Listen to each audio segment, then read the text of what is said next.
John Roberts said that Roe versus Wade is the settled law of the land. Do you believe it is the settled law of the land? Roe versus Wade is an important precedent of the Supreme Court. Samuel Alito seemed to dodge the question of whether Roe v. Wade could be overturned at his confirmation hearing in 2006. Is it the settled law of the land?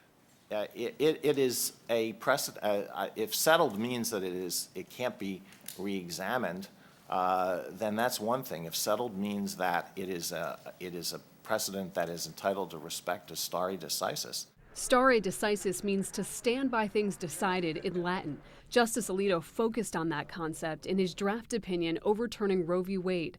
Alito wrote, "We have long recognized, however, that stare decisis is not an inexorable command, and it is at its weakest when we interpret the Constitution. Writing what could ultimately be the final word if this opinion is issued by the court, we therefore hold that the Constitution does not confer a right to abortion. Roe and Casey must be overruled, and the authority to regulate abortion must be returned to the people and their elected representatives." I'm pleased to announce my nomination of Judge Samuel A. Alito, Jr. Upon his nomination to the Supreme Court in late 2005, critics questioned Alito's commitment to upholding Roe.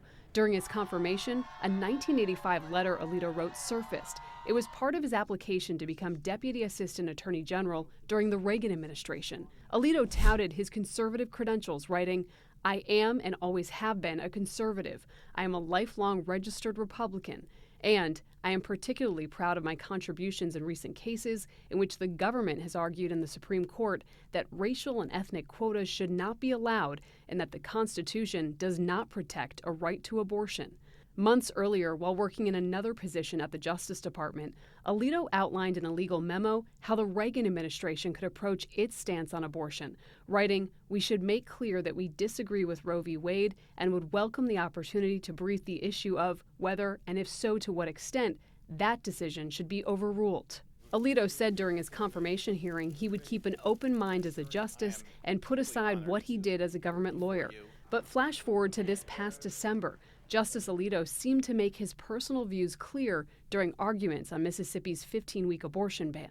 The fetus has an interest in having a life, and that doesn't change, does it, from the point before viability to the point after viability?